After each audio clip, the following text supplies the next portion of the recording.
Hi, second graders. Mrs. Shook again. We're on Grade 2 Skills, Unit 2, Lesson 4. Our learning goals for today. I can read contraction words. I can read tricky words. I can use quotation marks. Oh, that's new. I can read the jumping frog and answer questions about the story. Contractions. That's when you have two small words and you put them together. You use an apostrophe to take the place of the missing letter or letters. For example, if you have the two words I am and you put them together to make a contraction, if you look, I am has 3 letters altogether, but I'm only has 2. The apostrophe takes the place of the A. So the A is gone and you put an apostrophe in its place. Do not becomes don't, where the apostrophe is in the place of the O. Okay, so let's go through. On the left, we have 1 through 6 of contraction words, and then A through F of the 2 words that made that contraction. So we have let's, can't, whose, I'm, that's, and would've. And then on the other side, cannot, who is, that is, let us, would have, and I am. Okay, number 1, let's. That will be let us. Good job. Number 2, can't. Can't is cannot. Number 3, whose. Who is, that is, would have, or I am. Who is. Number 4, I'm. What 2 words make up I'm? Good, I am. Number 5, that's. Is it that is or would have? Very good, that is. And would've is would have. Okay, and one more, just 4 this time. We have we've, he'll, didn't, couldn't. We have, did not, could not, and he will. Okay, we've becomes we have. He'll becomes he will. Didn't becomes did not.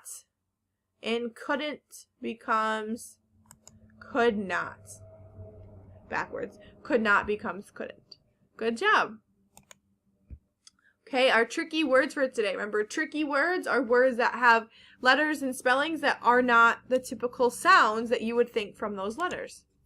So the word, first we have all. Normally when you see the A, it's an A sound, but this word isn't L, it's all. The A is the tricky part. Our next tricky word, the whole word is tricky. This word is who. Who's at the door? Who. Okay.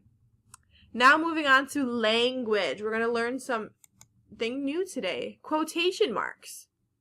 They show when someone is speaking. So if I was to write or a story and I wanted someone to talk or have dialogue, which is when people are speaking, you're going to use quotations to show what they're saying. The quotations go before and after someone's words. So in this, did you like this book? Asked the teacher. The words, did you like this book, are inside of the quotation marks. That is what the teacher said. Did you like this book? Tim replied, it was the best book ever. So inside the quotation marks, it was the best book ever, are the words that Tim said. So here we have a picture of Adam. Here's Adam, our stick figure, and this big word bubble is what he said. He said, I like to eat pretzels. He's excited, so he's using an exclamation point. I like to eat pretzels. Okay, if we're going to write that out, first we have Adam. He said. Then when we're writing, we put a comma after said. And the words he said from this speech bubble go right here. I like to eat pretzels. Same punctuation. And since those are the words that Adam said, those words are going inside of the quotation marks. So Adam said, comma, quotation mark, I like to eat pretzels, end of quotation marks. Okay, so some practice. Jane said, comma, I can run. So where would we put the quotation marks here? Good, around the words, I can run. And if you notice, the quotation marks are on the outside of the period. There's punctuation here, whether it's a question mark, an exclamation point, or a period. The quotation marks will be on the outside. Frank said, comma, we like cake. The quotation marks will go around what words? Good. It goes after the comma. Quotation marks hold the we like cake period. Very good. James said, let's go skating. Quotation marks around let's go skating. You'll also notice when it's written this way, the first letter of the word inside the quotation marks is capitalized. Pete said, do you like frogs? And once again, after the comma are the quotation marks, followed by a capital D. Do you like frogs? Question mark. End of quotations. Okay, we're going to keep working on quotation marks and dialogue over the next few lessons. Now we're on to the reading portion of our lesson. So once again, get out your story. Our story vocabulary for today. First is west. During the settlement of the United States, the region west of the Appalachian Mountains was known as the West. You might remember from before when we read the story about Gran and Kate. Gran lived out west, same area. For example, many settlers moved to the west in a covered wagon. Two of the sayings and phrases you might hear in the or you will hear in the story, like the wind. That means very fast and easily. The horse ran like the wind to win the race. So something's moving like the wind, they're going very fast. Drifted off to sleep. That means to slowly fall asleep. For example, the baby drifted off to sleep while her mother rocked her. Okay, and our story today is what you might call a trickster tale. This is a story about a character who outsmarts larger, stronger characters. So in trickster's tales, there'll be multiple characters, but the two main characters, one of them will be a bigger, strong character, and the trickster will be somebody or something, could be an animal, that's smaller and not usually seen as such a strong character, but that's the person who's able to outsmart or trick the others. Okay, and you'll see words with the long E sound, like stream, which has an EA, and complete, which has the magic E at the end, where the two E's work together. And a two-syllable word you might see is problem. Problem. All right, the jumping frog. We're still in the bedroom. Dad is still telling Mike some tales. The jumping frog. And remember, last time Dad said the story about the milk was good, but he wanted something that wasn't so sad. Dad, Mike said, you said we could have a fun bedtime tale this time. Have you got one that's fun? Yes, said his dad. I've got one I think you will like. It's a tale my dad used to like to tell. It takes place in the West a long time back in the past. The name of the tale is The Jumping Frog.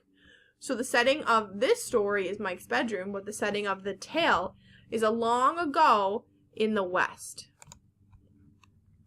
There once was a man named Big Jim who had a frog. Big Jim held the frog up and made a speech. This is the best jumping frog in the land, he said. This frog has speed. It can jump 3 feet at once. You think your frog can jump? I'll bet he can't jump like my frog. In fact, I got $10. Says there's not a frog in the land that can jump as fast as this frog. This frog hops like the wind. This frog, and there's another ellipsis where he's just going on and on, but he's going to get cut off by somebody else.